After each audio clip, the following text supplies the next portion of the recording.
kira-kira yang memiliki keistimewaan dan kesempatan untuk menolong dan mencari orang tuanya? Tahu nggak?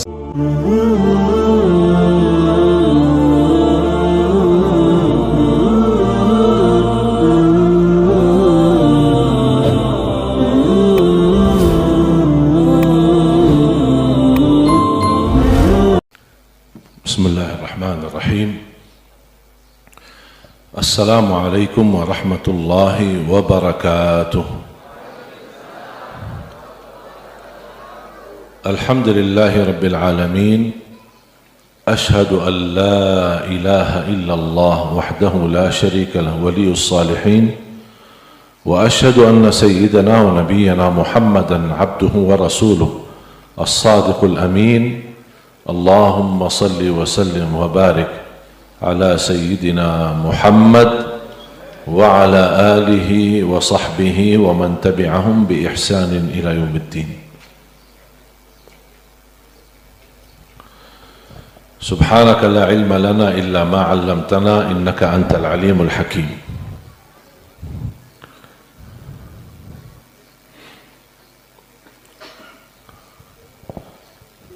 Alhamdulillah, saya bangga sekali bisa berkunjung ke Pondok Pesantren Modern Darul Fikri dan bertemu ayah tercinta, guru tercinta, Bapak Haji Al-Ustadz Al-Fadil Ad-Da'i ilallah Ustaz Samudi. Semoga insyaAllah panjang umur, sehat walafiat, dan diberikan karunia kemuliaan di dunia dan kemuliaan di akhirat.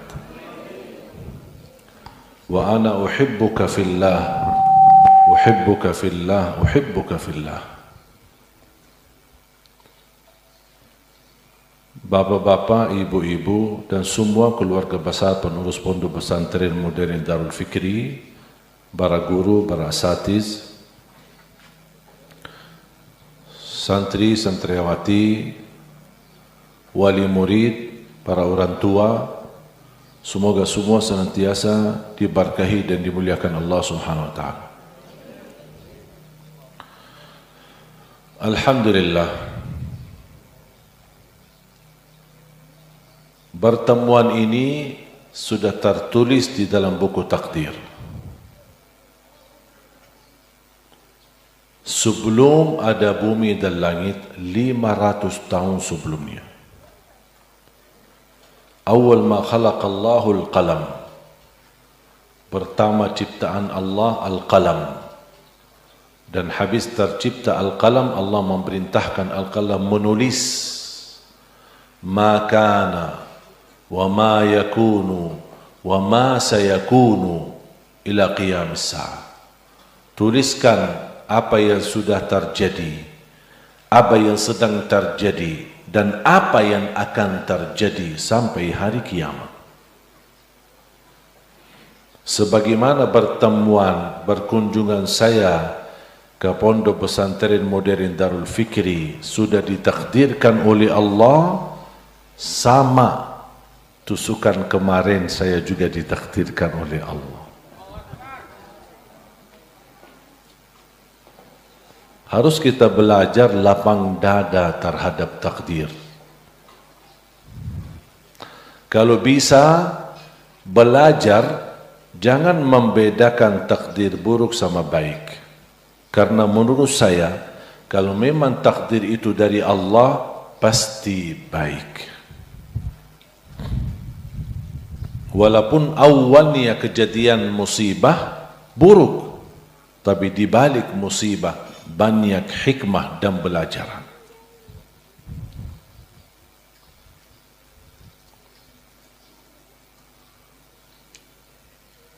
Bapak Ibu jamaah sekalian dimuliakan Allah Subhanahu wa taala. Alhamdulillah, saya lihat aparat keamanan, terima kasih aparat polisi atas perhatian dan pengawal kami selama berada di Kota Malang. Semoga Allah SWT anugerahkan kemuliaan, ampunan, kesejahteraan, kebahagiaan untuk semua keluarga besar aparat polisi serta keluarga mereka. Mudah-mudahan sukses selalu, sehat selalu dalam lindungan Allah Subhanahu wa taala. Saya bangga sebenarnya sama aparat polisi. Mereka bekerja keras, tapi serba disalahin. Posisi polisi ini apa yang dilakukan pasti salah. Tapi saya bilang sama polisi, sabarlah. Anggap masyarakat ini anak-anak kita. Anggap mereka ini adalah orang-orang yang perlu dikasih sayang. Sabarlah. Memang agak susah masyarakat kita disebelin dan susah diatur. Kalau kita di Madinah, justru yang membuat kita lebih bangga masyarakat Indonesia karena sangat disiplin dan teratur. Sampai kata teman saya di Tanah Suci, pengusaha hotel, kata beliau, kalau ada jamaah haji umrah Indonesia, saya mau. Berapapun jumlahnya, tidak apa-apa. Karena mudah mengatur jamaah Indonesia. 10 bis jamaah Indonesia masih bisa dikontrol sama satu mutawif. Beda sama jamaah haji Afrika, 1 bis 10 mutawif. Begitu luar biasa disiplin masyarakat Indonesia pas di Tanah Suci, haji dan umrah. Jarang sekali ada masalah.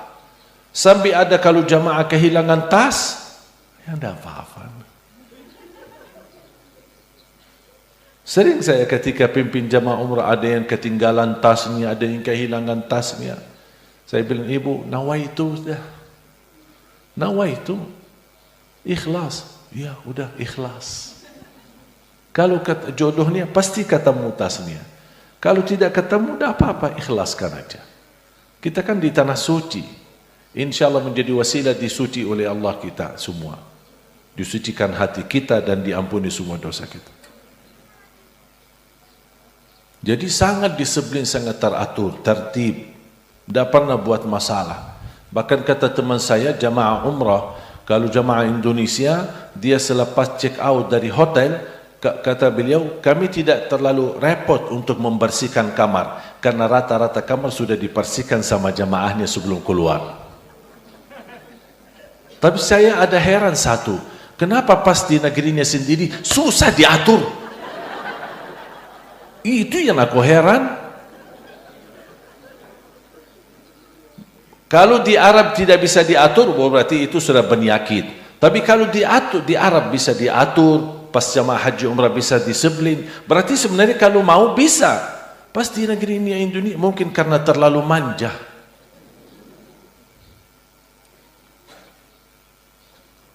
Makanya, ya mudah-mudahan saya doakan, dan khususnya doakan aparat keamanan kita. Mudah-mudahan negeri kita tetap aman, sejahtera, barakah, makmur, berjaya, baldatun tayyibatun wa rabbun ghafur.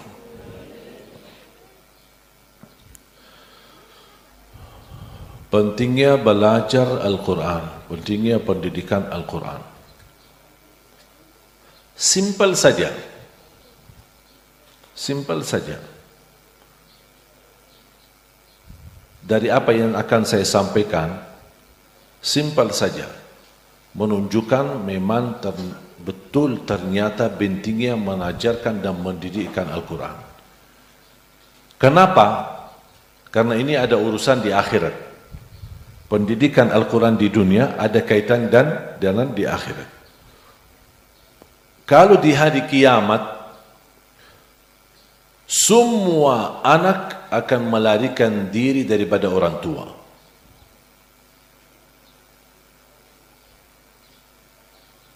Coba ada Quran, ada yang bawa Quran,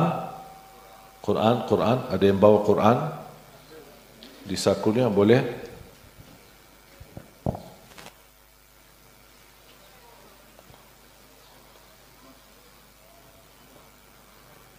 Bawa Quran aja kan, dah bawa pisau kan?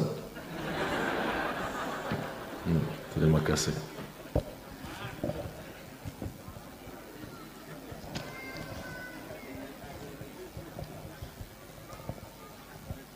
Jangan takut, santai-santai aja. Saya isi di masjid, di panggung, tidak apa-apa. Ada di belakang aman. Santai aja. Dah bakal mati sebelum waktunya. Kalau sudah waktunya bakal mati. Biar apa? Biar ada 1000 polisi. Kalau sudah waktunya mati. Polisi bisa menjaga kita dari kerusuhan, tapi polisi tidak bisa jaga kita dari malaikatul maut. Jadi santai-santai. Surat Abasa ayat 33, 34, 35, 36, 37. Saya akan bacakan, dan saya harap kalau ada yang bawa Quran terjemah atau di HP-nya, kalau ada di HP terjemahan, mohon dipersiapkan surah Abasa mulai dari ayat 33 sampai ayat 37. Nanti dipandu sama yang ada terjemahannya. Saya akan bacakan. A'udzu billahi minasy syaithanir rajim. Bismillahirrahmanirrahim. فإذا جاءت الصاخة يوم يفر المرء من أخيه وأمه وأبيه وصاحبته وبنيه لكل امرئ منهم يومئذ شأن يغنيه صدق الله العظيم.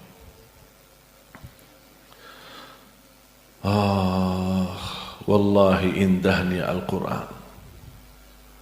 Kalau yang baca dan menyimak, simak Al-Quran, mendengar tapi tidak tersentuh hatinya, kasihan, dia lagi sakit, hatinya mati. Allah menggambarkan kalau ayat Al-Quran diturunkan di atas gunung, gunung itu bisa hancur. Masa Allah turunkan Al-Quran dan kita rasakan di hati kok tidak merasa apa-apa, biasa-biasa aja. Saya pernah melihat sebuah rekaman video di Jerman. Ada seorang tua masuk sebuah toko muslim, mau belanja, mau beli belanja mungkin makanan halal apa gitu. Beliau sudah tua, mungkin 70 lebih. Yang punya toko di dalamnya dia mensetelkan ayat suci Al-Quran melalui CD murattab.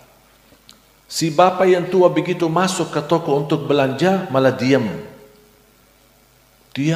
sambil bersandar di meja yang ada di sebelahnya. Diam sambil meneteskan air mata. Ini non muslim, bukan Islam. Dia terasa tersentuh hatinya. Habis itu dia tanya sama yang punya toko, ini apa ini? Itu suara apa itu?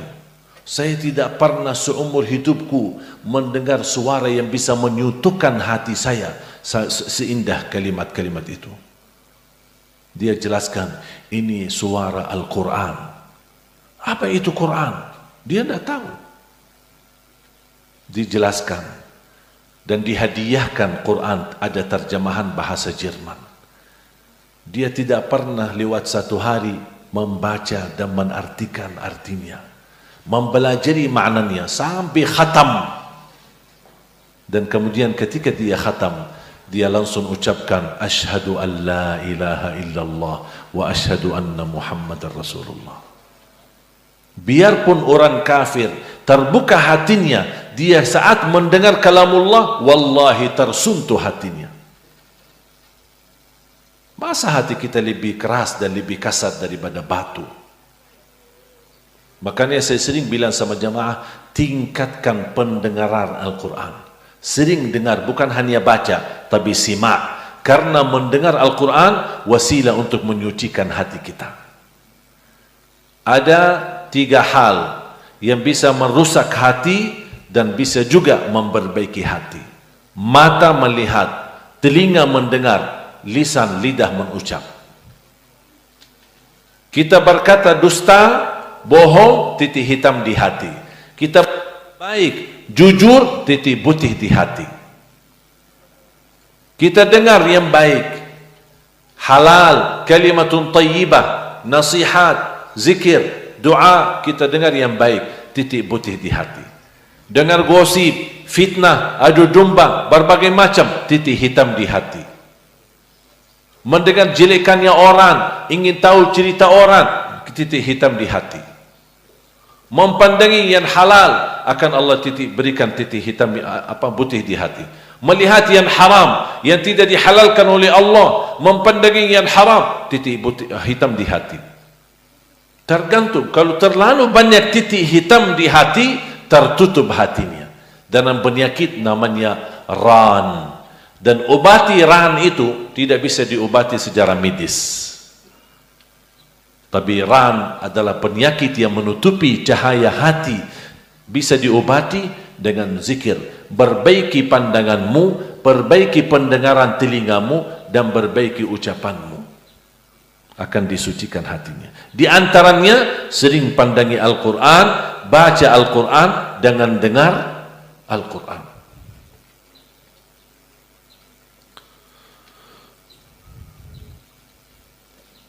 Ada yang sudah menemukan terjemahannya? Ada, Bu? Ada mic panitia, mohon dibantu satu mic buat ibu itu. Mohon Bapak Ibu, ini kan temanya pentingnya pendidikan Al-Quran. Pentingnya pendidikan Al-Quran.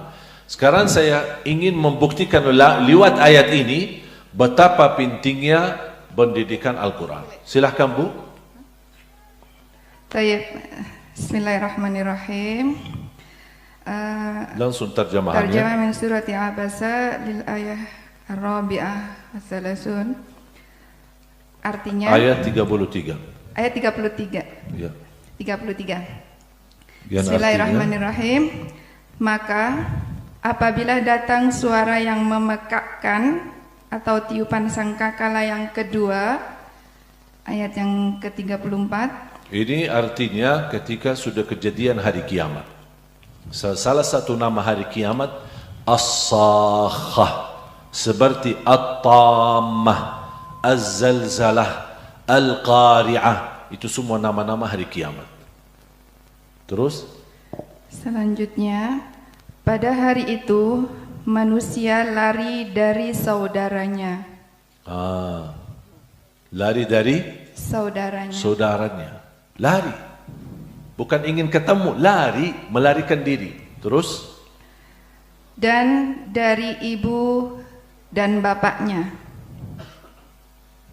Mohon maaf Bapak Ibu, bisa enggak dibayangkan kalau seorang ibu lama tidak bertemu anak, kemudian anaknya pulang, semestinya apa? Meluk kan? Sayang, cium, cinta. Dengan mati sudah berpisah. Karena mati ini memperpisahkan kita. Mungkin bisa ibu duluan, bapak duluan, anak kebelakangan, bisa jadi anak yang duluan. Mungkin di antara perpisahan bisa puluhan tahun. Mungkin bisa puluhan tahun. Terus ketemu kapan lagi? Habis perpisahan dan masing-masing dikubur, tidak bisa bertemu, ketemu lagi nanti di hari kiamat. Semestinya apa?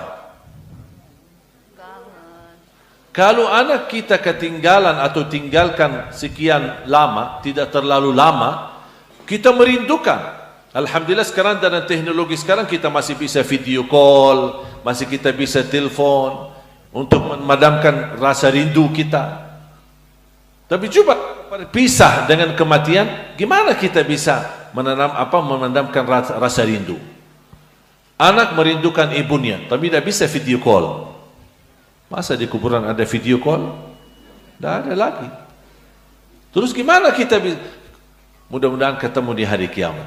Pas dibangkitkan oleh Allah hari kiamat, Allah gambarkan apa yang terjadi. Mohon maaf ibu, ulang dari awal. Bismillahirrahmanirrahim.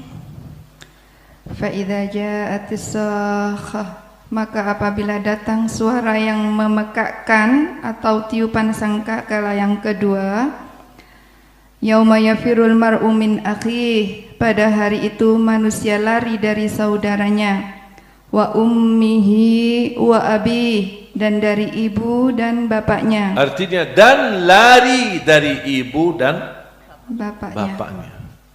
Padahal sudah lama pisah. Semestinya kita rindu, kita bertemu. Kenapa lari? Karena masing-masing ingin selamatkan dirinya sendiri. Terus? Wa sahibatihi wa bani, dan dari istri dan anak-anaknya. Suaminya sudah lama stres gara-gara istrinya di dunia. Ketemu di akhirat lari. Kalau di dunia masih belum bisa lari, kalau di akhirat kabur, lari di badan mahsyar, udah mau ketemu. Kenapa dia lari? Karena dia takut istrinya minta tolong, sedangkan masing-masing ingin menolong sendiri, ingin selamatkan diri sendiri. Apakah hanya adik, saudara, atau ayah dan ibu, suami dan istri? Tidak, ada lagi. Terus? Likulli imri'im minhum, maaf yang tadi, yang sebelumnya. Wa sahibatihi wa bani, dan dari istri dan anak-anaknya. Sampai anak ini ya. Jangankan orang lari dari ayahnya, ibunya dan ayahnya larikan diri daripada anak. Apalagi ibu yang rasanya namanya ibu yang suka kasih sayang, begitu dia pandangi anaknya di padang mahsyar, lari. Kenapa? Dia takut anaknya minta tolong. Jangankan kondisi kita, mohon maaf, semua manusia meminta tolong sama Nabi. Nabi sendiri jawab, saya tidak bisa tolong kalian, saya ingin selamat sendiri. Hanya Nabi Muhammad sallallahu alaihi wasallam. Ketika semua manusia datangi Nabi Muhammad, tolonglah Nabi Muhammad, kami sudah berdiri 50.000 tahun, mohon disegerakan sama Allah untuk hisab. Baru Nabi Muhammad berkata, aku yang diizinkan untuk tolong kalian. Tapi kalau Nabi yang lain, nafsi, nafsi, diri sendiri, ya Allah selamatkan, ya Allah selamatkan. Kalau para Nabi aja memohon ya Allah selamatkan, kira-kira kita gimana? Kenapa kejadian ini Allah gambarkan? Terus? Likulli imri'im minhum yawma idzin sya'nu yughni. Setiap orang dari mereka pada hari itu mempunyai urusan yang menyibukkannya. Semua sibuk. Tapi bukan sibuk meeting, bukan sibuk rapat, tapi sibuk dengan urusan masing-masing. Di saat itu semuanya ingat dosanya, semuanya ingat perilakunya, semuanya ingat selama ini menyakiti orang tuanya. Udah lari, sibuk. Dia hanya beban fikirannya apa? Apakah saya bisa selamat atau tidak? Apakah saya akan dibawakan masuk ke dalam golongan surga atau saya masuk dalam golongan neraka? Karena di hari kiamat ada dua golongan, tidak ada tiganya. Fariqun fil jannah wa fariqun fis sa'ir. Golongan masuk surga, golongan masuk neraka. Tidak ada setengah. Tidak ada sebentar masuk surga, sebentar neraka. Tidak ada. Satu, surga atau neraka. Na'udzubillah min dzalik. Tapi ada berita gembira. Siapa yang mendatangi orang tuanya? Ini sekarang Allah gambarkan kan? Semua lari kan? Semua melarikan diri. Orang tua melarikan diri dari anak. Anak melarikan diri dari orang tua. Istri melarikan diri dari suami. Suami melarikan diri dari istri. Adik melarikan diri dari kakak. Kakaknya melarikan diri dari adiknya. Terus, siapa kira-kira yang memiliki keistimewaan dan kesempatan untuk menolong dan mencari orang tuanya? Tahu nggak siapa dia? Anak penghafal Al-Quran. Dia hanya satu. Karena dia penghafal Al-Quran, dia cari orang tuanya, dia kejar orang tuanya, dia ingin tahu di mana orang tuanya. Buat apa? Ingin hadiahkan mahkota di atas kepalanya orang tua, yang cahayanya lebih sinar daripada cahaya matahari. Itu saja anak atas perjuangan orang tua mendidik anak menjadi penghafal Al-Quran. Anaknya itu yang akan selamatkan orang tuanya. Sedangkan orang lain jurusan tinggi, belajar sampai ke Amerika, belajar sampai ke Inggris, tapi tidak pernah memperhatikan Al-Quran. Begitu dilihat sama orang tuanya, hei anakku, saya akan bantu kamu sampai pendidikan kamu yang tertinggi, yang terbagus. Lari anaknya. Mohon maaf ayah, lari. Tidak ada gunanya pendidikan tertinggi ternyata. Sudah bisa kan pentingnya belajar Al-Quran, pentingnya pendidikan Al-Quran. Dan selalu saya berkata, mohon Bapak Ibu, bisa jadi orang tua gagal menghafal Al-Quran, tapi mohon jangan gagalkan anakmu dan cucumu menjadi penghafal Al-Quran. Karena mereka, kalau anak-anak yang lain melarikan diri, anak-anak yang kita berjuangkan menjadi penghafal Al-Quran, dialah yang akan mencari kita. Kita tidak perlu capek mencari dia. Dia yang akan mencari kita, dan dia yang akan menghadiahkan mahkota yang bersinar, bahkan berberlian, dan cahayanya lebih indah dan lebih bersinar daripada matahari.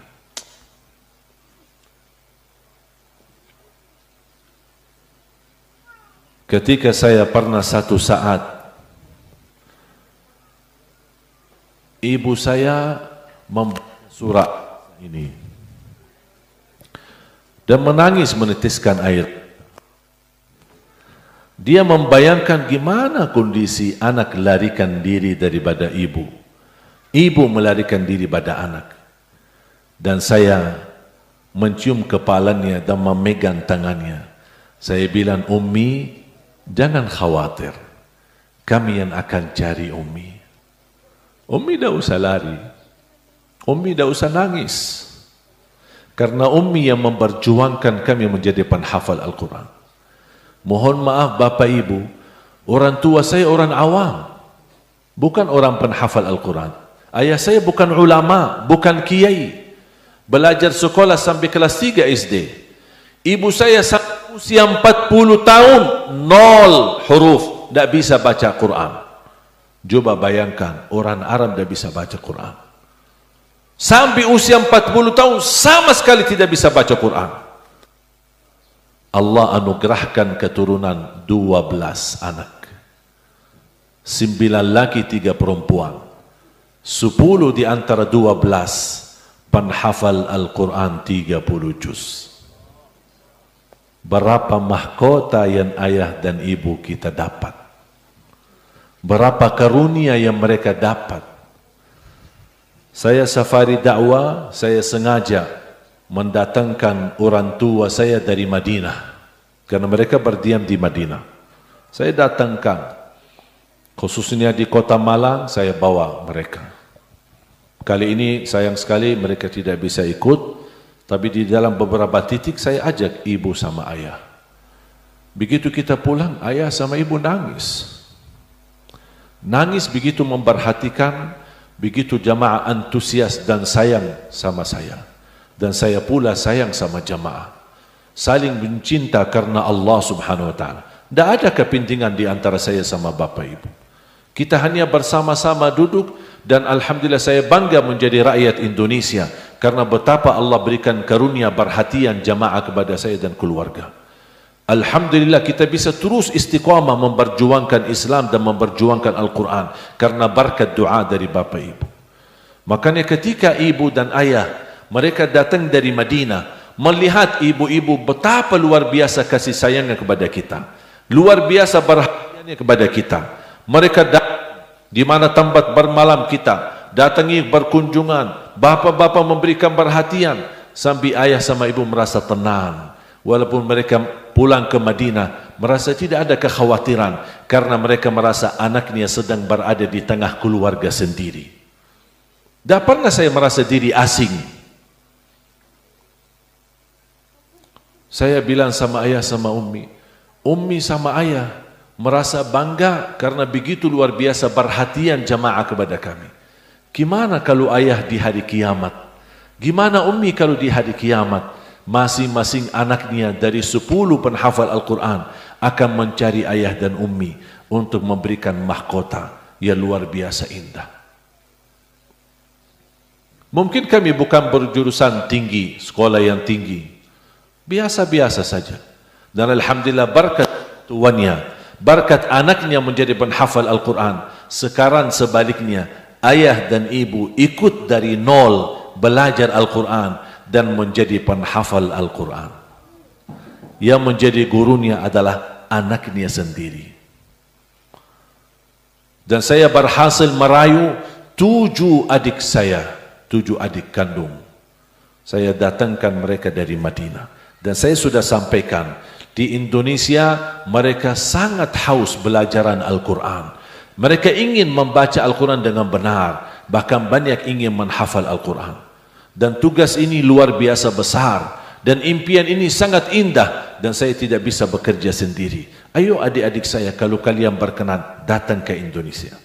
Tapi saya bilang sama mereka, saya tidak bisa janji gaji, saya tidak bisa janji uang, saya tidak bisa janji rumah yang bagus, saya tidak bisa memfasilitasi adik-adik saya. Saya sampaikan begitu. Kalau kalian mau cari aman, mohon maaf, Madinah lebih aman. Kalau mau cari suci, Madinah lebih suci. Mau cari makmur, Madinah lebih makmur. Mau cari berkah, Madinah lebih berkah. Mau cari makam wali, Nabi Muhammad lebih baik daripada wali. 1000 wali di Indonesia masih lebih mulia makam Nabi Muhammad sallallahu alaihi wasallam. Tapi kalau kalian datang ke Indonesia untuk memperjuangkan Al-Quran, terbuka kesempatan. Tapi kalau kalian hanya buat jalan-jalan, lebih baik diam aja di Madinah. Saya rayu dan memberikan semangat. Alhamdulillah, 7 adik kandung saya berhasil membawa mereka datang ke Indonesia. Mulai dari mereka belum bisa bahasa Indonesia, sampai mereka alhamdulillah bisa bahasa Indonesia. Dari mereka belum punya keluarga, biar mereka betah dan tidak bosan, saya jodohkan sama orang Indonesia. Yang perempuan nikah sama laki-laki Indonesia, yang adik saya yang laki nikah sama orang Indonesia. Ibu-ibu jangan khawatir, masih ada lagi. Bahkan saya dorong adik saya, kalau boleh adik saya, tolong masing-masing nikah istri 4, dan setiap istri melahirkan 1 lusin. Subhanallah, semuanya jadi penghafal Al-Quran. Gimana Pak, setuju? Ibu-ibu? Udah, ibu-ibu. Ibu kan ini buat Al-Quran, buat Islam, buat kebaikan. Enggak usah. Luar biasa. Sebenarnya salah satu yang membuat saya betah di Indonesia ini ibu-ibu saudara. Luar biasa, perhatian ibu-ibu kepada saya luar biasa. Saya disebut penggemar ibu-ibu. Setiap di rumah, alhamdulillah, tidak pernah saya belanja. Semua kiriman dan titipan dari ibu-ibu. Sampai istri, ini kiriman dari mana? Dari ibu-ibu. Tulisan itu dari ibu-ibu. Tulisan itu dari ibu-ibu. Hari milad saya ada banyak kiriman. Dari mana? Dari ibu-ibu. Sampai saya, semua kiriman dari ibu-ibu? Saya bilang enggak, yang itu dari bapak-bapak.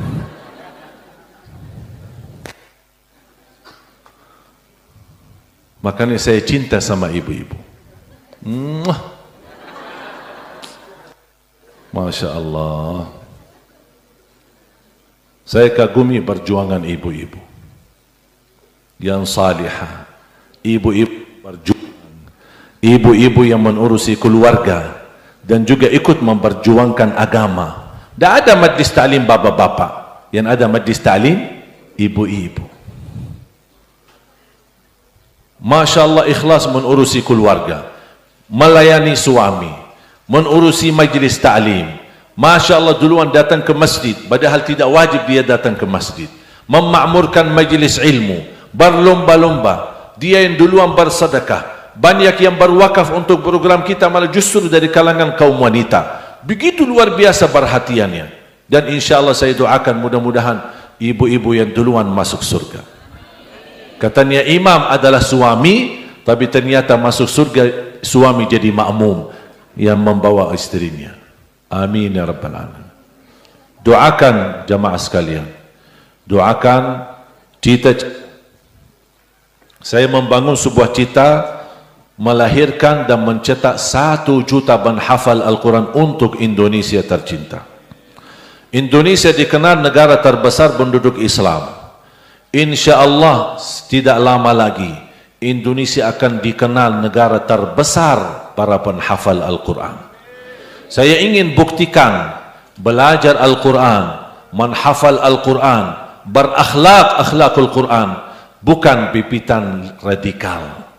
Kalau ada orang radikal mohon atau berkata ahlul Quran atau menghafal Al-Quran adalah orang-orang yang radikal, mohon maaf yang berkata itu dia bukan ahlul Quran dan dia tidak mengerti apa itu Quran, bahkan belum tentu bisa baca Al-Fatihah dengan benar. Ketika saya dengar kalimat ini, saya masukin dari telinga kanan, saya keluarkan dari telinga kiri dan saya tambah semangat. Bahkan selalu saya berdoa, ya Allah aku mohon jangan cabut nyawa saya sampai terwujud 1 juta penghafal Al-Quran untuk Indonesia. Saya ingin buktikan melalui Al-Quran insya Allah Indonesia rahmatan lil alamin. Melalui Al-Quran Indonesia damai dan sejahtera. Melalui Al-Quran Indonesia aman. Melalui Al-Quran Indonesia makmur dan solusi dari segala masalah yang kita hadapi. Masalah politik, masalah ekonomi, masalah sosial, masalah rumah tangga, masalah sehari-hari, semuanya solusinya dari Al-Quran. Inti daripada Al-Quran mengajarkan menjadi manusia yang mulia akhlaknya. Nabi Muhammad SAW ketika ditanya Siti Aisyah, bagaimana akhlak Nabi Muhammad? Siti Aisyah menjawab, akhlak Nabi Muhammad adalah akhlakul Quran. Indonesia sekarang bukan persoalan politik, krisis politik atau krisis pemerintah atau krisis ekonomi. Tapi mohon maaf, saya memperhatikan Indonesia saat ini sedang krisis akhlak. Itu yang kita butuh bangkitkan. Meniru akhlak Nabi Muhammad sallallahu alaihi wasallam. Dan teruji akhlak seorang bukan di saat dia lagi santai dan senang. Masya Allah Bapak ini tawadu, baik hati. Ibu ini Masya Allah rendah hati, baik banget. Ini bukan akhlak yang mulia. Tapi akhlak yang mulia terbukti ketika tertekan dengan ujian. Ketika dihina, dicaci maki, terbancing emosi akan terlihat. Apakah meniru akhlak Nabi Muhammad atau berlaku akhlak jahiliyah? Dan saya sayang sekali melihat di Indonesia terlalu mudah terpancing emosi. Makanya ketika saya dapat musibah, tusukan, saya berpesan, mohon maaf masyarakat Islam, jangan terlalu mudah terpancing. Apa yang terjadi di hadapan saya dan kepada saya tidak ada kepentingan apa-apa. Dan saya tidak mau dikaitkan dengan urusan apapun atau isu-isu apapun. Yang terjadi hanya takdir dari Allah. Dan saya hadapi takdir itu dengan akhlak Nabi Muhammad sallallahu alaihi wasallam. Mohon maaf, saya bukan orang hebat. Saya bukan waliullah, bukan orang yang suci. Tapi saya ada upaya maksimal dari dalam hati untuk selalu meniru akhlak Nabi Muhammad sallallahu alaihi wasallam. Dan ini yang kita butuhkan. Bangkitkan akhlak yang mulia. Ada seorang sahabat datang kepada Rasul minta amalan. Ya Rasulullah, ausini. Rasulullah SAW menjawab, la taghdab. Jangan marah. Ditanya lagi, minta amalan lagi ya Rasulullah. Rasul jawab, la taghdab, jangan marah. Minta lagi, ya Rasulullah, minta amalan, la taghdab, jangan marah, sampai 3 kali. Kenapa jangan marah? Karena amarahan kita menakibahkan hal-hal yang tidak baik. Belajar jangan marah. Santai, jangan ambil di hati.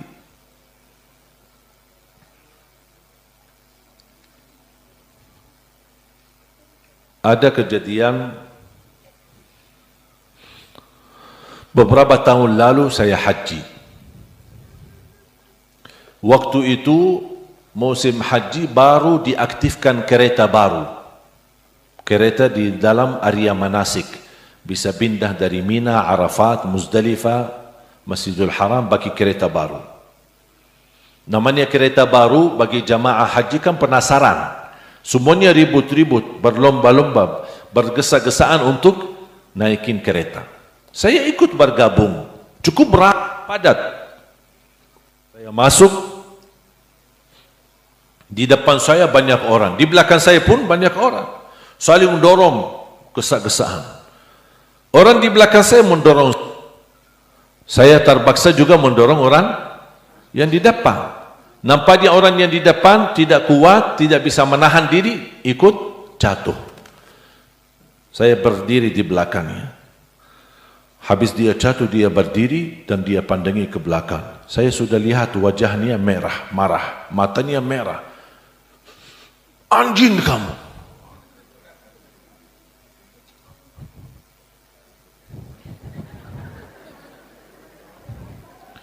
Mana anjingnya? Beliau kan bilang anjing kan? Mana anjingnya? Maaf Pak, saya Ali Jabir, bukan anjing. Sudah selesai masalah. Dia marah lagi. Assalamualaikum. Terus saya tinggal.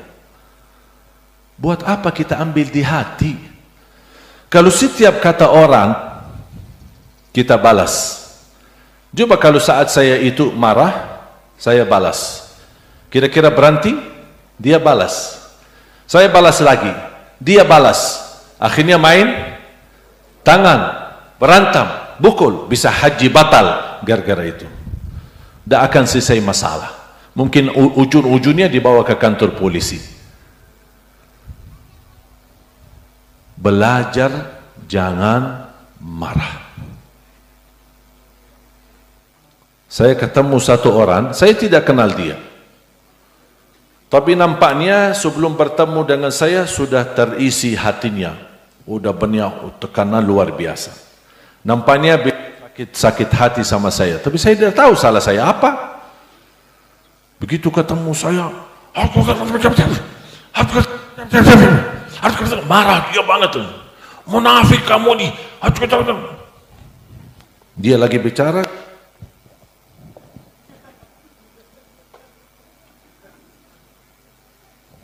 Saya diam.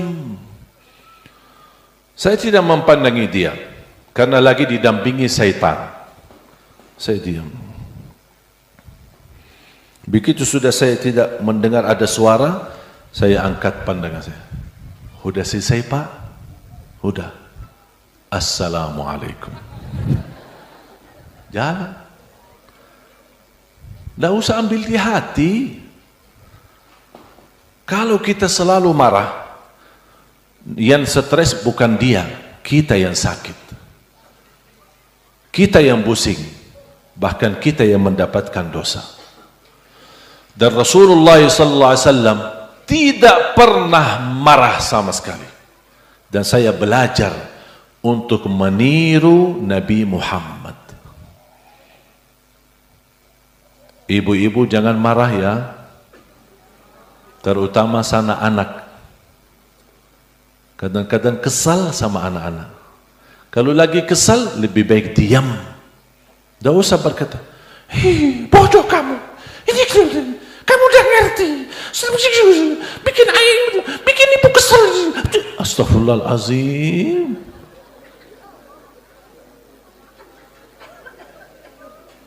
Kalau ibu ucapin ini, kira-kira tentang apa yang terjadi berubah enggak? Akan terulang lagi tidak terjadi?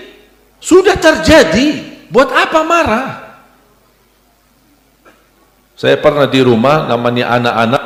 Saya punya anak paling kecil 1,5 tahun. Lucu, aktif. Ibunya sedang minum kopi. Taruh di meja. Main handphone. Datang anaknya, megang gelasnya, tumpahin. Ibunya marah. Saya lihatin itu. Sampai anaknya nangis. Saya datangi kepada anak, saya meluk. Saya tanya sama istri saya, kopinya mana? Sudah ditumpahin. Terus tadi kamu marah. Coba lihat gelasnya, kembali enggak kopinya ke dalam gelas? Coba lihat.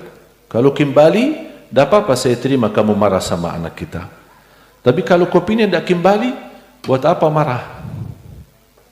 Sekarang anaknya jadi sakit hati, tersinggung, dan tidak dirubah takdir. Takdir sudah jalan. Baru dia datang meluk anaknya dan minta maaf. Jangan marah. Lapangkan dadamu. Wallahi akal adem hatinya. Enak hidupnya. Saya belajar apapun yang saya hadapi, selalu saya ucapkan Alhamdulillah. Kalau itu musibah, Alhamdulillah. Inna lillah wa inna ilaihi raji'un.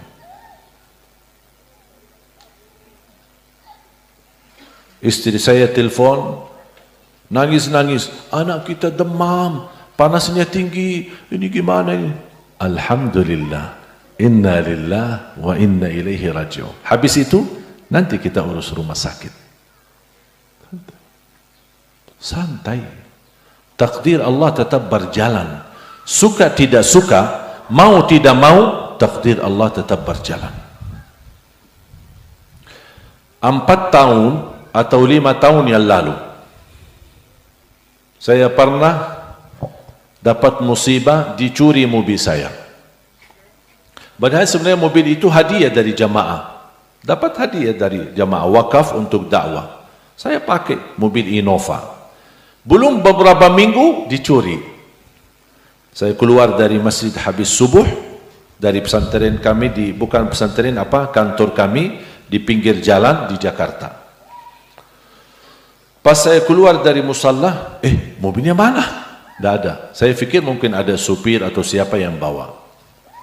Tiba-tiba datang petugas penjaga yang di saat itu sedang tidur, dan dia di layar, karena kamera CCTV, dia lihat di layar dicuri, ada 4 orang.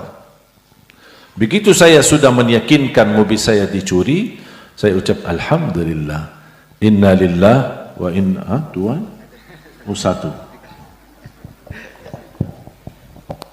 inna lillah wa inna ilaihi raji'un. Alhamdulillah, inna lillah wa inna ilaihi raji'un. Alhamdulillah, inna lillah wa inna ilaihi raji'un.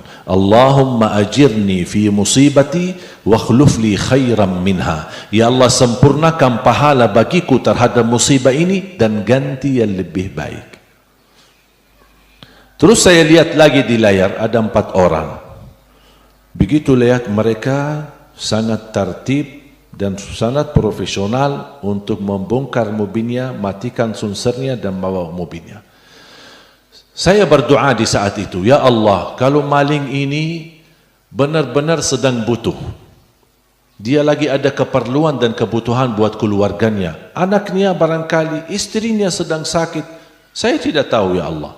Kalau memang dia mencuri mobil ini karena betul-betul dia lagi butuh untuk keluarganya, ya Allah, saya ikhlaskan untuk tertutupi kebutuhannya, dan ya Allah, mohon ampuni perilakunya dan dosanya, dan mudah-mudahan tidak mencuri lagi. Tapi ya Allah, kalau maling ini maling istiqomah, ya Allah, jadikan perbuatan ini yang terakhir dan bukakan pintu taubat baginya dan ampunilah dosanya. 2 minggu atau 3 minggu kemudian saya dapat telepon dari Polda Metro Jaya. untuk minta izin kalau bisa datang ke kantor. Karena orang maling itu telah ditangkap. 4 orang. Saya datang ke kantor. Sebelum saya bertemu perilaku, saya dapat laporan dari polisi. Ini mereka sebenarnya tim cukup besar, hampir kurang lebih 7 orang. Dan mereka dalam 3 bulan berhasil mencuri 35 mobil. Berarti maling istiqomah. Begitu saya minta izin bertemu sama perilaku, dan polisi tanya, mana mobil Syekh? Saya jual. Terus uangnya mana? Saya sedekahin. Kok kenapa kau sedekahin? Saya begitu lihat berita itu mobil si Ali Jabir, saya malu. Makanya tidak berani pakai uang itu. Saya sedekahin. Saya bilang subhanallah, maling tapi saleh.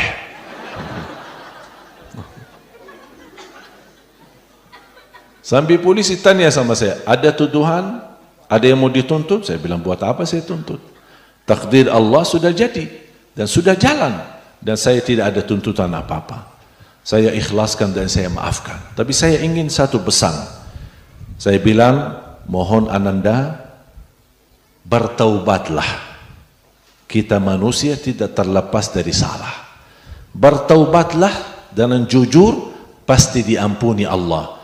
Dan jadi anak bangsa yang baik, dan jagalah nama baik Indonesia. Udah, habis itu saya tinggal. Sebelum bertemu mobil oleh polisi, sebelum dipertemukan mobil saya, Allah ganti datangkan 2 mobil hadiah. Karena berita sudah masuk di mana-mana, beredar, wartawan, di YouTube, di TV. Nanti Bapak Ibu kalau mau tahu beritanya ada di YouTube kami. Nanti pas pulang, buka YouTube di channel Syekh Ali Jabir, ada berita. Kira-kira kalau tidak salah 4 tahun atau 5 tahun yang lalu. Ada videonya. Dan kalau buka YouTube kami, jangan lupa subscribe. Like dan share. Ya, sekalian promosi kan. Allah Subhanahu wa taala sebelum bertemukan mobil, saya dapat 2 mobil baru. Yang hilang mobil Innova, tapi saya dapat menggantinya Honda CR-V sama Honda BR-V. Masya Allah. Saya di saat itu bayangkan gimana kalau yang hilang istri saya. Astagfirullahaladzim. Ini direkam ya Pak? Nanti dihapus ya Pak, dihapus. Kalau istri saya tahu nanti kacau. Alhamdulillah saya cinta dan sayang sama istriku. Dan istriku pun sayang sama saya.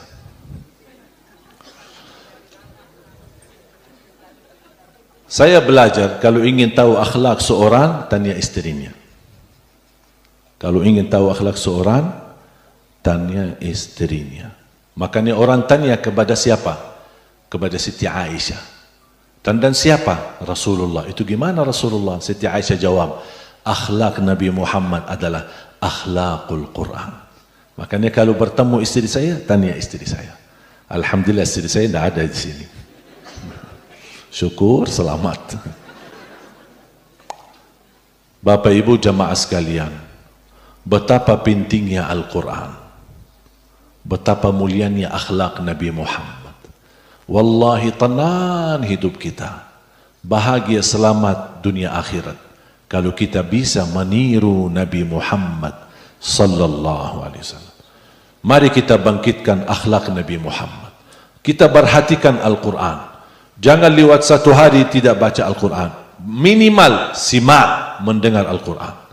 Kalau kita merasa sebagai orang tua gagal menjadi penghafal Al-Quran, mohon jangan gagalkan anakmu dan cucumu menjadi penghafal Al-Quran.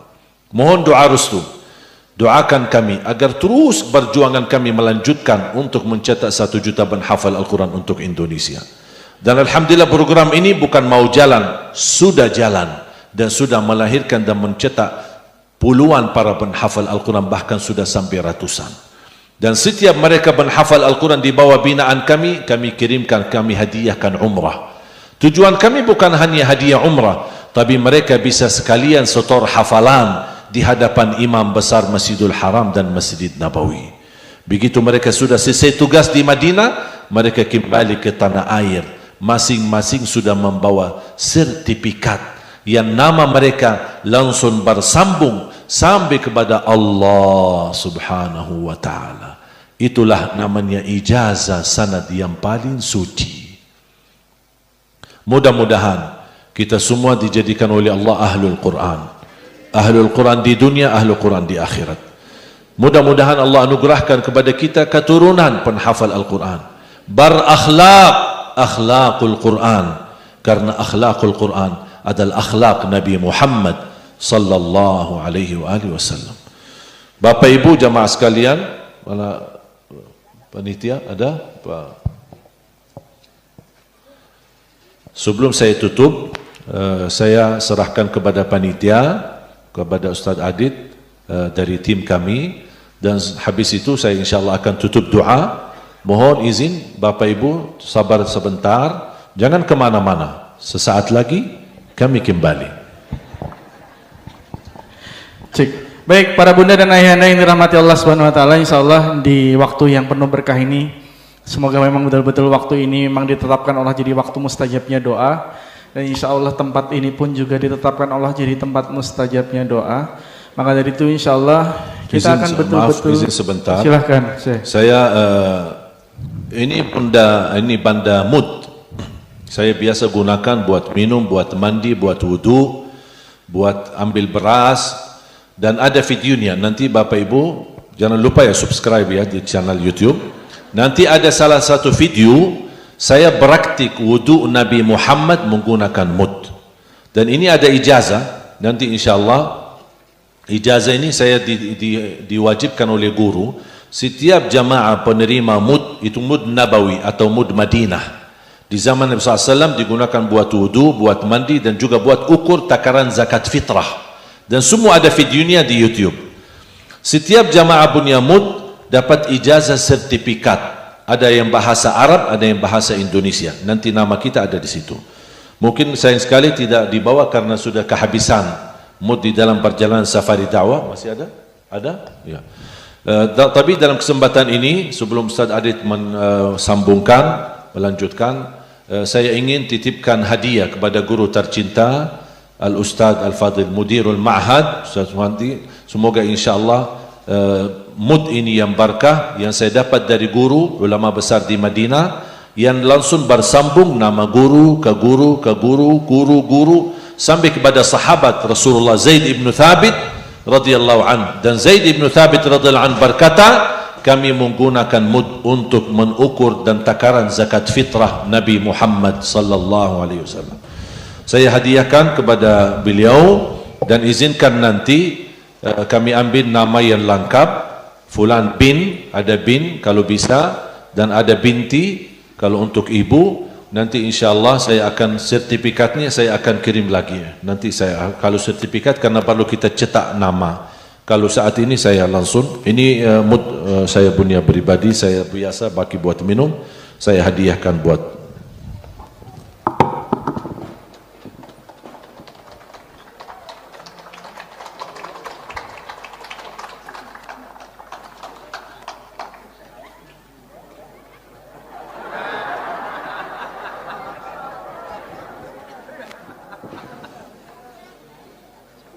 Alhamdulillah kita ditunjukkan betapa Islam selalu mengajarkan kasih sayang, adab saling menghormati kepada orang tua. Dan memang luar biasa Islam mengajarkan detail dari A sampai Z, apapun yang kita harus lakukan, yang paling tepat adalah mencontoh Nabi Muhammad sallallahu alaihi wasallam. Insyaallah semoga yang ada di sini memang Allah takdirkan untuk nantinya menjadi hamba-hambanya yang selalu mencontoh uswatun hasanah, yaitu Nabi Muhammad sallallahu alaihi wasallam. Maka dari itu insyaallah para bunda sekalian, kami pada kesempatan siang hari ini ingin mengajak dan membuka kesempatan kepada ayahanda dan para bunda, seperti yang tadi saya sampaikan di awal dan sedikit tadi disinggung oleh Syekh Ali Jabir, bahwa beliau selalu berdoa, jangan matikan saya sebelum bisa mewujudkan program pembibitan 1 juta penghafal Al-Quran, dan juga untuk mewujudkan Indonesia ini jadi negerinya para penghafal Al-Quran. Maka dari itu saya yakin dan kita hakul yakin bahwa cita-cita ini bukan hanya cita-cita Syekh Ali saja, tetapi ini jadi cita-cita kita bersama, dan saya yakin kita mempunyai keinginan untuk bisa ikut bergabung di dalam perjuangan itu. Maka insya Allah pada siang hari ini kami ingin membuka kesempatan kepada ayahanda dan para bunda untuk bisa bergabung bersama menjadi keluarga besar di dalam program pembibitan 1 juta penghafal Al-Quran bersama dengan Syekh Ali Jabir, dan juga mewujudkan program 100 markas mahir Quran bersama dengan Syekh Ali Jabir. Dan alhamdulillah ini jadi titik terakhir kami di Malang, sehingga insya Allah betul-betul saya yakin ini adalah hamba-hamba terbaik Allah yang Allah gariskan untuk bisa ada di dalam pertemuan yang indah, yang penuh berkah ini. Alhamdulillah selama safari ini ada yang mewakafkan tanahnya 500 meter di daerah Batur. Kemudian tadi pagi Allah turunkan lagi kun fayakunnya, ada seorang yang mewakafkan rumah dan tanahnya untuk bisa mendukung program pembibitan 1 juta penghafal Al-Quran. Dan insya Allah saya yakin di sini memang betul-betul sudah Allah pilih hamba-hambanya untuk bisa juga ikut bergabung di dalam program pembibitan 1 juta penghafal Al-Quran ini. Maka dari itu insya Allah pada kesempatan siang hari ini kami ingin membuka kesempatan kepada ayah dan para bunda. Insya Allah kami memang membawakan beberapa mood ya, hanya 3 mood saja pada kesempatan siang hari ini. Insya Allah mood ini akan dihadiahkan kepada para bunda dan ayahanda yang ikut bergabung di dalam program pembibitan 1 juta penghafal Al-Quran. Insya Allah nanti akan dihadiahkan langsung oleh Syekh Ali Jabir kepada jamaah yang ikut bergabung di dalam program pembibitan 1 juta penghafal Al-Quran. Bagaimana kemudian caranya? Pada hari ini, pada siang ini, saya ingin mengajak kepada para bunda dan ayahanda untuk bisa ikut bergabung. Nanti ayahanda dan para bunda cukup mengangkat tangan terlebih dahulu, kemudian maju ke depan. Saya akan pandu di nominal tertentu. Setelah itu nanti ada teman-teman saya yang ada sebelah kanan maupun kiri saya yang bersiap mencatatkan nama dan nomor telepon ayahanda dan para bunda. Setelah nanti dicatat, ayahanda dan para bunda akan mendapatkan nomor rekening. Nah, nomor rekening ini digunakan untuk mentransfer sedekah terbaiknya di dalam mewujudkan program pembibitan 1 juta penghafal Al-Quran bersama dengan Syekh Ali Jabir. Maka dari itu nanti akan ada beberapa kesempatan yang saya akan buka. Yang pertama adalah kesempatan untuk nantinya wakaf mut. Kemudian yang kedua adalah Syekh Ali juga akan menghadiahkan buku. Buku ini juga tidak diperjualbelikan secara bebas di luar, tapi buku ini memang khusus dihadiahkan kepada para jamaah yang ikut juga bergabung dalam program pembibitan 1 juta penghafal Al-Quran, dan juga untuk mewujudkan program 100 markas mahir Quran bersama dengan Syekh Ali Jabir. Insya Allah nanti yang memang Allah takdirkan bisa mendapatkan mood ini, nanti ayahanda dan para bunda silahkan mencatatkan nama dan nomor telepon, pastikan namanya lengkap dengan bin dan bintinya. Karena insya Allah digunakan untuk pencatatan atau pencetakan sertifikat sanad yang insya Allah nanti akan bersambung sampai ke sahabat Rasulullah SAW, yaitu Zaid ibnu Thabit insya Allah. Maka dari itu saya akan mulai pada kesempatan siang hari ini. Tapi sebelumnya saya tekankan ini bukan jual beli ya bun. Tetapi apapun yang diberikan oleh Syekh Ali tidak akan sebanding dengan apa yang dikeluarkan oleh ayahanda dan para bunda, karena betul-betul Allah yang maha baik yang mampu memberikan balasan terbaik. Maka dari itu insya Allah di kesempatan siang hari ini saya ingin membuka kesempatan kepada ayahanda dan para bunda yang ingin ikut bergabung di dalam program pembibitan 1 juta penghafal Al-Quran. Saya sampaikan uangnya tidak harus hari ini senilai.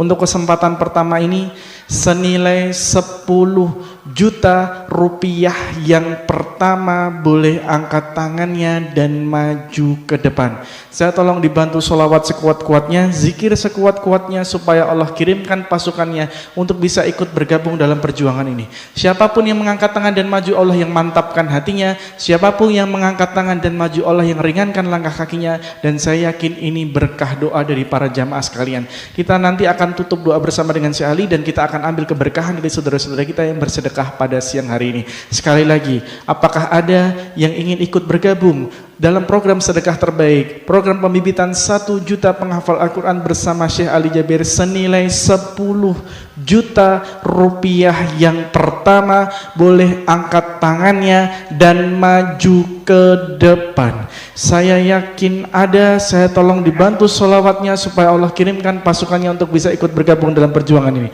Ada rida untuk 10 juta rupiah yang pertama boleh angkat tangannya dan maju ke depan. Bismillahirrahmanirrahim. Ada dari belakang. Saya tolong dibantu takbirnya sekuat tenaga, takbir. Allahu Akbar. Barakallahu fikum. Ayahanda boleh berkenan untuk bisa maju ke depan untuk langsung menerima wakaf mutnya dari Syekh Ali Jabir. Silahkan untuk ayahanda yang sudah mengangkat tangan boleh bergabung bersama kami maju ke depan, karena insya Allah akan langsung diserahkan mutnya oleh Syekh Ali Jabir kepada ayahanda yang ikut bergabung bersama kami.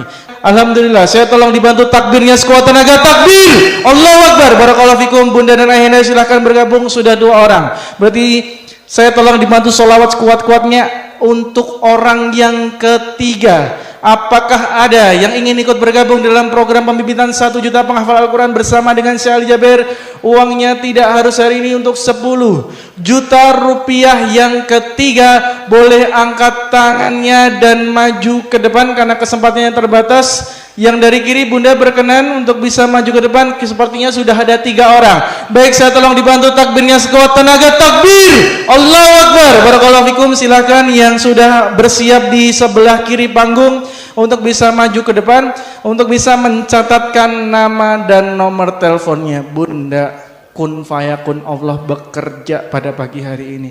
Kalau kita ngumpulin uang 30 juta dalam waktu 5 menit akan sulit. Tapi kalau sudah Allah kehendaki, maka Allah akan kirimkan jalannya, Allah akan kirimkan pasukannya. Maka dari itu, sebesar apapun masalah kita, Allah punya solusinya. Hanya Allah yang maha memberikan solusi, insya Allah. Sekali lagi saya ucapkan jazakumullah khair kepada ayahanda dan para bunda yang sudah ikut bergabung dalam perjuangan ini di program pembibitan 1 juta penghafal Al-Quran. Silahkan yang sudah menerima wakafnya boleh bergeser ke sebelah kiri untuk bisa mencatatkan nama dan nomor teleponnya. Ayahanda silahkan. Alhamdulillah, donatur yang ketiga. Alhamdulillah, betul-betul Allah yang mantapkan hatinya, Allah yang ringankan langkah kakinya untuk bisa ikut bergabung dalam perjuangan ini. Baik, saya akan buka kesempatan yang kedua. Karena moodnya sudah, maka dari itu insya Allah buku ini pun juga akan dihadiahkan kepada para bunda dan ayahanda yang ikut bergabung dalam perjuangan ini, insya Allah. Bukunya juga hanya terbatas, hanya tersisa sekitar 20 saja. Maka dari itu saya tolong tetap dibantu sholawatnya untuk bisa Allah kirimkan pasukannya untuk bisa ikut bergabung dalam perjuangan ini. Maka dari itu saya ingin buka kesempatan kepada ayahanda dan para bunda yang ingin ikut bergabung di dalam program pembibitan 1 juta penghafal Al-Quran bersama dengan Syekh Ali Jabir. Uangnya tidak harus hari ini, senilai 5 juta rupiah yang pertama boleh angkat tangannya dan maju ke depan untuk bisa mendapatkan hadiah buku ini dari Syekh Ali Jabir. Ini hanya bentuk apresiasi, tapi betul-betul Allah yang maha baik yang mampu memberikan balasan terbaik untuk Syekh Ali Jabir. Untuk juga para jamaah sekalian, apakah ada yang ingin bergabung untuk 5 juta rupiah yang pertama boleh angkat tangannya dan maju ke depan? Bismillahirrahmanirrahim. Ada 5 juta pertama. Silakan untuk 5 juta rupiah yang kedua. Insya Allah hanya 20 orang saja yang bisa untuk bisa ikut bergabung. Dan insya Allah ayahanda dan para bunda, saya tolong dibantu zikir sekuat-kuatnya. Insya Allah kita akan ambil keberkahan dari saudara-saudara kita yang bersedekah pada siang hari ini. Kita akan tutup doa bersama dengan Syekh Ali Jabir. Kita akan memanfaatkan waktu mustajabnya doa ini. Kita akan manfaatkan tempat yang insya Allah ditetapkan Allah jadi tempat mustajabnya doa ini. Dan kita akan bersama-sama bermunajat dengan Syekh Ali Jabir. Dan kita akan ambil keberkahan dari saudara-saudara kita yang bersedekah pada siang hari ini. Apakah masih ada yang ingin ikut bergabung di dalam program pembibitan 1 juta penghafal Al-Quran bersama Syekh Ali Jabir senilai 5 juta rupiah? Ada bunda dari sebelah kiri. Saya telah dibantu takbirnya sekuat tenaga. Takbir, Allahu Akbar, barakallahu fikum. Sudah ada 3 orang. Apakah ada yang menyusul untuk yang keempat, untuk yang kelima, untuk yang keenam? Sebelum kita tutup doa bersama karena waktu kami terbatas insyaallah, dan azan zuhur segera akan berkumandang juga, maka dari itu insyaallah silakan yang betul-betul Allah mantapkan hatinya, Allah yang ringankan langkah kakinya untuk bisa ikut bergabung bersama kami, untuk bisa mencatatkan nama dan nomor teleponnya insyaallah sebelum nanti kita tutup doa bersama dengan Syekh Ali Jabir. Apakah ada yang ingin masih ikut bergabung di dalam program pembibitan 1 juta penghafal Al-Quran? Ada dari bunda dari belakang, silahkan bergabung bersama kami. Insya Allah yang membukakan jalan, insya Allah juga jadi amal soleh kita bersama. Sekali lagi saya ingin membuka kesempatan kepada ayahanda dan para bunda yang ingin ikut bergabung di dalam program pembibitan 1 juta penghafal Al-Quran bersama dengan Syekh Ali Jabir. Sekali lagi uangnya tidak harus hari ini, senilai 5 juta rupiah. Yang berikutnya boleh angkat tangannya dan maju ke depan. Silakan, karena ini jadi kesempatan terakhir yang betul-betul terakhir, karena insya Allah kita akan ambil keberkahan dari saudara-saudara kita yang bersedekah pada siang hari ini insya Allah. Sekali lagi kami ucapkan jazakumullah khair, barakallahu fikum kepada ayahanda dan para bunda yang sudah ikut bergabung dalam perjuangan ini. Semoga betul-betul Allah yang maha teliti, Allah yang maha baik, yang mampu memberikan balasan terbaik untuk ayahanda dan para bunda yang sudah ikut bergabung. Dan juga saya yakin pastinya yang ada di sini, siapapun yang maju, berkah doa dari para jamaah sekalian insya Allah. Maka dari itu Allah juga semoga mencurahkan keberkahannya untuk kita semua. Dan pastikan ayah bunda tidak beranjak terlebih dahulu, karena insya Allah siang hari ini kita akan segera tutup doa bersama dengan Syekh Ali Jabir, dan kita akan ambil keberkahan dari saudara-saudara kita yang bersedekah pada siang hari ini insyaallah. Sekali lagi saya ucapkan barakallahu fikum, jazakumullah khair kepada ayahanda dan para bunda sekalian. Bisa dilanjuti.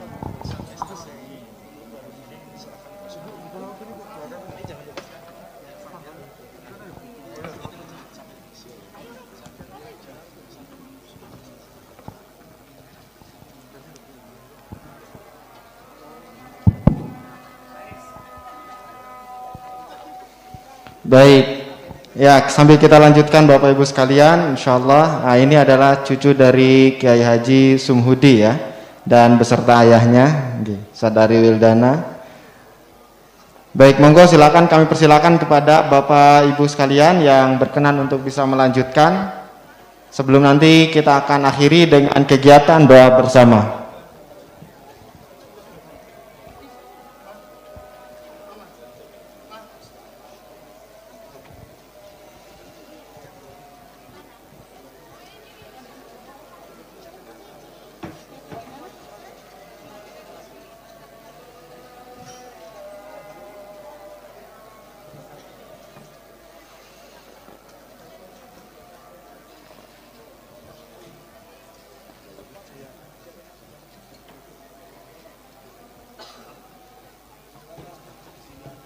Ini doa, terus itunya sebentar apa?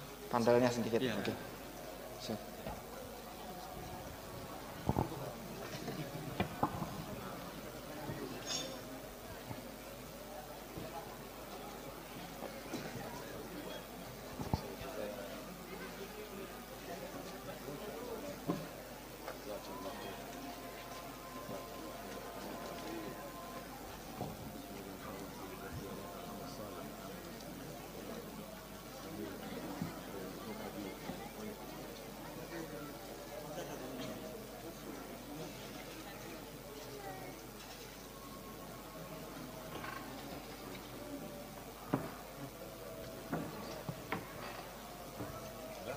Baik, silakan monggo Bapak Ibu.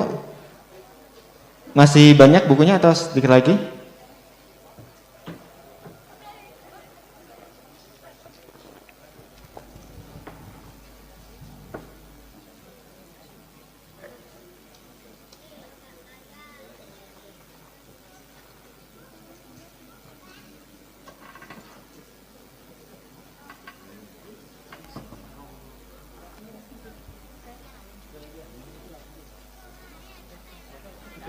Sudah. Terima kasih kepada Mudirul Ma'had dan semua keluarga besar Pondok Pesantren Modern Darul Fikri, dan saya doakan semoga pesantren ini menjadi salah satu pesantren yang membawa syiar Al-Quran, cahaya Al-Quran, dan membawa keberkahan untuk semua keluarga yang hadir di sini. Dan mudah-mudahan terlahir dari pesantren ini para imam-imam besar untuk negeri kita Indonesia, para penghafal Al-Quran yang berbawa akhlak-akhlak Nabi Muhammad SAW.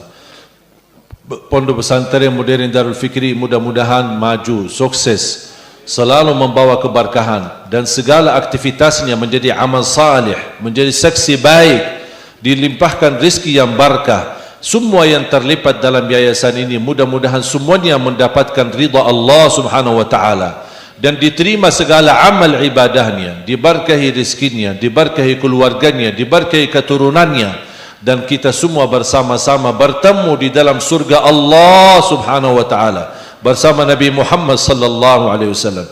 Ya Allah ya Arhamar Rahimin, ya Allah ya Arhamar Rahimin, aku mohon untuk semua jamaah yang hadir, selepas majlis ini masing-masing pulang sudah diampuni segala dosanya, disucikan hatinya, dibersihkan jiwanya, dianugerahkan kepadanya keturunan salih salihah, penghafal Al-Quran, berakhlak-akhlakul Quran, akhlak Nabi Muhammad sallallahu alaihi wasallam.